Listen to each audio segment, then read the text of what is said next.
हमारे सदगुरुओं ने, रहबरों ने तीन रिश्तों को श्रेष्ठ बताते हुए कहा है कि मातृदेवो भव, पितृदेवो भव, आचार्य देवो भव, अतिथि देवो भव, गुरु देवो भव। इसका सीधा सीधा अर्थ ये है साध संगत जी कि मातृदेवो भव, अगर संसार में सबसे श्रेष्ठ जो हमारा रिश्ता है, अब मैं श्रेष्ठ बता रहा हूं, आप सर्वश्रेष्ठ नहीं, श्रेष्ठ माता का रिश्ता जो हमें कितने जद्दोजहद करके, कितना कष्ट सहन करके जीव को जन्म देती है।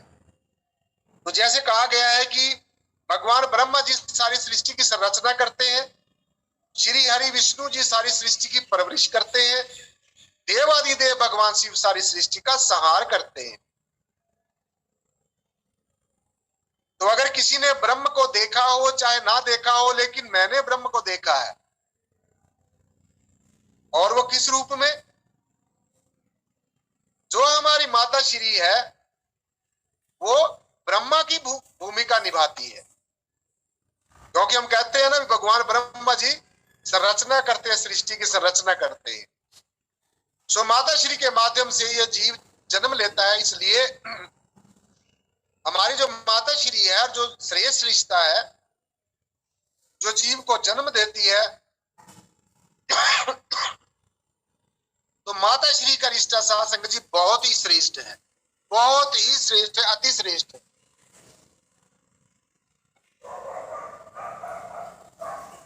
सो भगवान ब्रह्मा की भूमिका माता श्री निभाती है।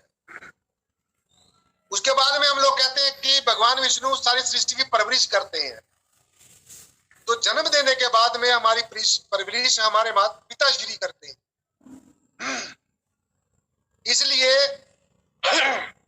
माता श्री के बाद में जो पूजनीय रिश्ता है वो हमारे पिता श्री का। इसलिए कहा है मातृदेवो भव, पितृदेवो भव। फिर माता जन्म दे देती है, पिता श्री परवरिश कर देते हैं। उसके बाद में जो जीव है ये अपने अक्षर ज्ञान गुरुओं के पास जाता है, स्कूल में, कॉलेज में, यूनिवर्सिटी में जाता है, आचार्य के पास जाता है। आचार्य देवो भव है, तो वो सदगुरु भी, वो हमारा आचार्य भी, वो हमारा शिक्षक भी पूजनीय है, जिसने हमें अक्षर ज्ञान की शिक्षा दी है। आचार्य देवो भव।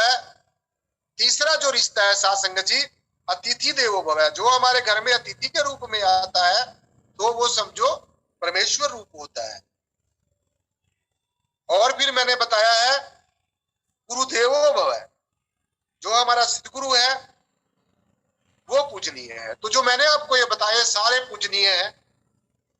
अब सबसे सर्वश्रेष्ठ जो रिश्ता है वो सदगुरु का है, क्योंकि सदगुरु जो समय का सदगुरु है, एक बात ध्यान से सुननी है, जो पहले सदगुरु आ गए हैं वो अपने अपने समय में अपना मैसेज देकर, जीवों को चिताकर, संदेश देकर, उपदेश देकर वो इस दुनिया से रुखसत हो गए हैं। पंच भौतिक शरीर को छोड़कर परमेश्वर के चरणों में जाकर शब्द रूप हो गए हैं।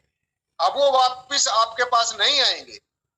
जो कुल मिलाकर जो समय का स्पिरिचुअल गाइड है, जो समय का आध्यात्मिक गुरु है, जो समय के हाकम है, जिसको परमेश्वर ने अपना प्रतिनिधि बनाकर, अपना संदेश वाहक बनाकर, अपना रिप्रेजेंटेटिव बनाकर हम सब भूले भटके जीवों को संदेश देने के लिए भेजा है, उपदेश देने के लिए भेजा है, हमारे जीवन का कल्याण करने के लिए भेजा है, उद्धार और सुधार करने के लिए भेजा है।